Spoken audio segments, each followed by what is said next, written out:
Hi, Bob Thompson for Smartphone Matters. I had a reader, Sarah, ask me over on Smartphone Matters if she could buy the new iPhone 7 and use it with Straight Talk Wireless. And yes, the new iPhone 7 and 7 Plus will work with Straight Talk or other prepaid wireless services, but you may want to wait before you try and buy one. Now, today, the day I'm making this video is September 23rd, 2016. The new iPhone 7 and 7 Plus were just recently released. If you check on straighttalk.com, you'll see they don't currently sell the iPhone 7 or 7 Plus. They have the iPhone 5S, the iPhone 6 and 6 Plus, as well as the iPhone 6S and 6S Plus, but not the iPhone 7 or 7 Plus. That means if you want to use the iPhone 7 with Straight Talk, you'll need to buy the phone someplace else and sign up for Straight Talk's Bring Your Own Phone or BYOP plan.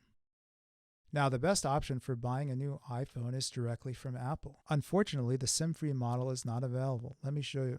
When you go to buy your iPhone 7 on Apple, first thing you'll do is choose the model. So I'll choose iPhone 7 Plus.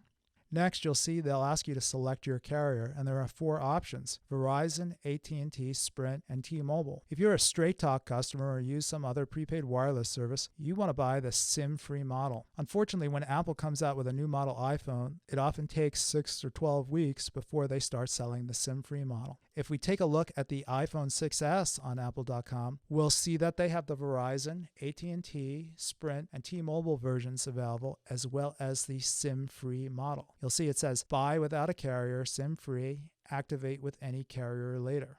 But that option is not available for the iPhone 7 or iPhone 7 Plus yet. So what do you do if you're impatient and you want to get the iPhone 7 or 7 Plus now? Can you use one of these other options? Well, yes, but there are some issues. The best phone to buy would be the Verizon model. If you try and buy this phone online, you won't be able to complete your purchase without providing your Verizon wireless account information. Let me show you. If I click Verizon, choose a finish, then choose a capacity.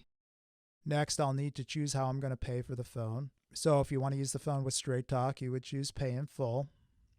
Finally, I'll get to this page and click Continue.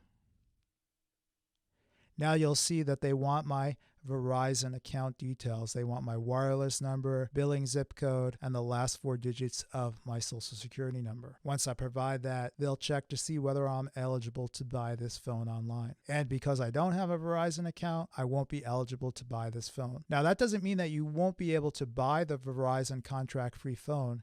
You'll just need to walk into the store to do it.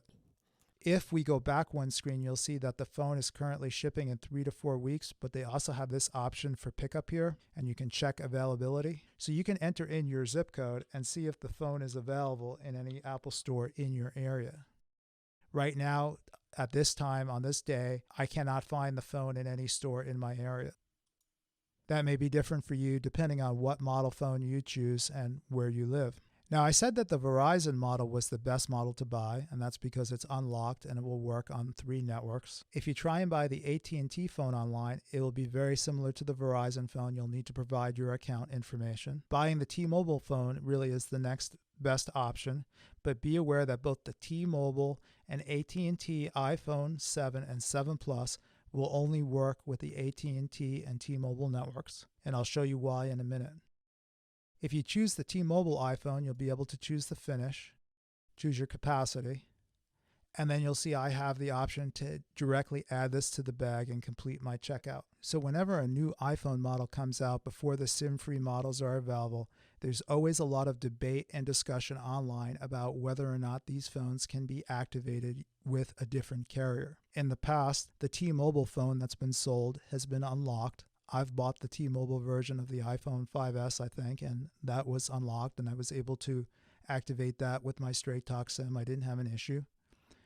Recently, I heard with the iPhone 7, someone who bought the AT&T version, and they had to have a valid AT&T SIM to activate the phone, but once the phone was activated, they were able to put their T-Mobile SIM in it and it worked first. So the AT&T SIM was just required for activation. So my recommendation if you visit the Apple Store is to try and buy the Verizon phone, otherwise the T-Mobile phone. Finally, you may be wondering why I say that the Verizon model is the best choice. Let me show you. If you check the tech specs for these phones and scroll down to the cellular and wireless area, you'll see that there are 4 model phones. This is the iPhone 7 and iPhone 7 Plus, respectively. The A1660 and A1661 models are for the Verizon and Sprint networks, and the A1778 and A1784 are for the T-Mobile and AT&T networks. Now you'll see here that the Verizon and Sprint models are compatible with CDMA, and if you're using a prepaid wireless network like Straight Talk's Verizon network, you'll need this for your service to work properly. If you don't care about Verizon compatibility, then the AT&T and T-Mobile versions of the iPhone will also work with Straight Talk's AT&T and T-Mobile network. And finally, whenever Apple starts to offer the SIM-free models, there'll be the A1660 and A1661. So I think your best bet is to wait for the SIM-free iPhone to be available unless you're a little bit adventurous. Then try and buy the Verizon iPhone or the T-Mobile iPhone if you don't want to use it on the Verizon network. All right, well, I hope that wasn't too confusing. I think that's going to be it for this video. If you found it useful, give it a like on YouTube. If you want to see more videos from me, subscribe to the Smartphone Matters YouTube channel. If you have any comments or questions, you can leave them below, or better yet, head on over to smartphonematters.com. Thanks for watching.